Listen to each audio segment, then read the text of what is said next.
Jesus freak here, and I was just kind of thinking after a comment on my video about Nestle Hollande, and I thought I'd mention this.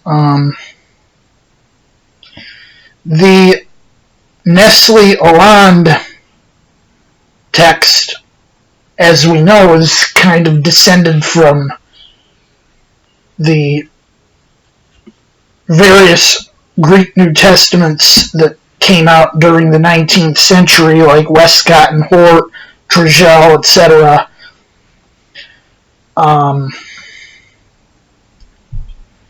Now, from what I understand, the encyclical Divino afflanti spiritu, which was published in 1943, was a sort of landmark event in the Church of Rome because they decided to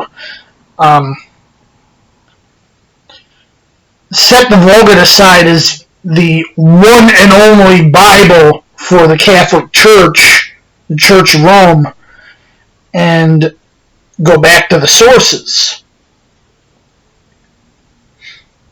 Something that obviously, we had done over 400 years before that.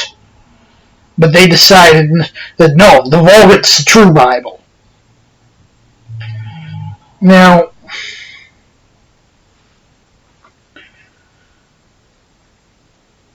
the thing about the critical text is that it reflects a different type of text. There's basically three different text types of the New Testament. There's the text types that were common in the East. There's the text types that were common in the West. And then there's the text type that was common around Rome.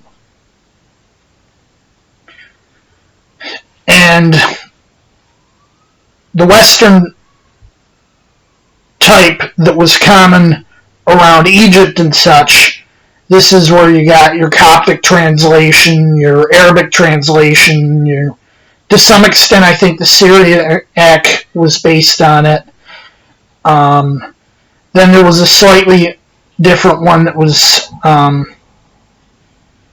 more common in Rome that was used as the base for the Vulgate, and then there's the one that was used in the East, which became the one that the Church kept using in the Greek-speaking world. So obviously, the text of the East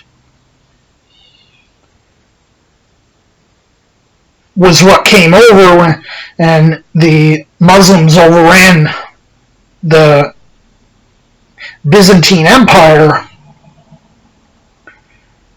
and the manuscripts came into Europe.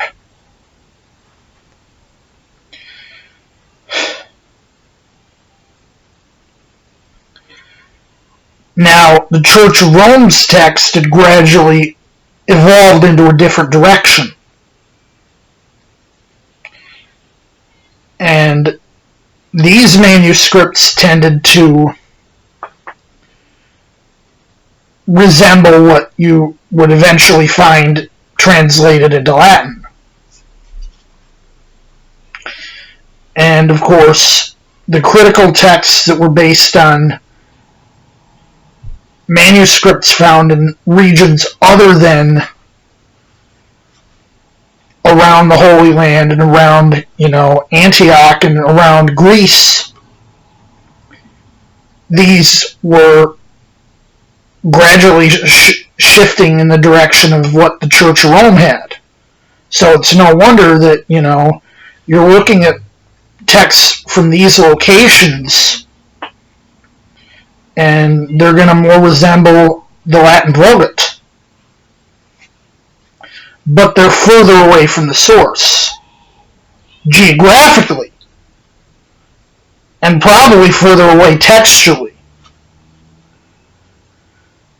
where I tend to believe, the texts were more likely preserved closer to their original form in the East than the West. So,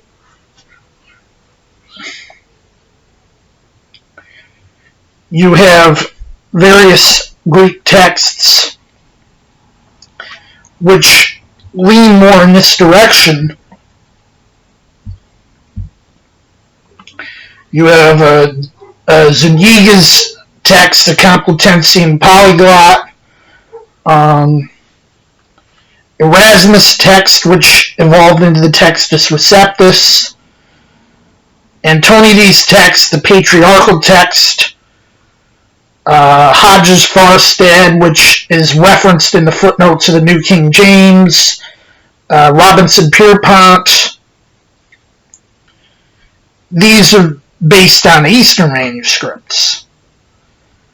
And honestly, my personal opinion is that I tend to believe that these are more likely to represent the original text.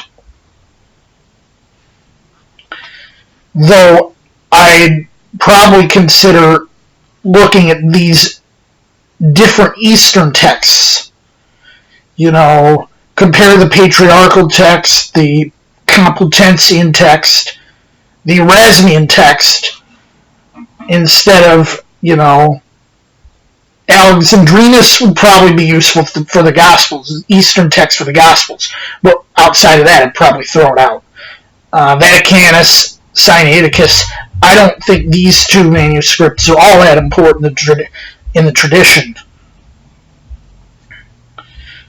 And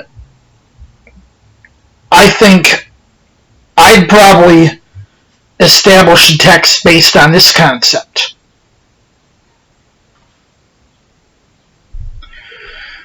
And I would see how a translation based on this comes out. I would be very surprised if it forms a textual base radically different from the older Reformation Bibles or for the New King James. Although I think it might differ in a few minor points. But we'd have to see, since I've only got limited access to this kind of stuff. Although these days these things get more accessible. I had a hard time finding any edition of Erasmus at all about 10 years ago and stumbled upon the first edition. Nowadays, I found the first 3 editions with no problem. A lot of stuff that was really hard to find even 10 years ago, it can be found now.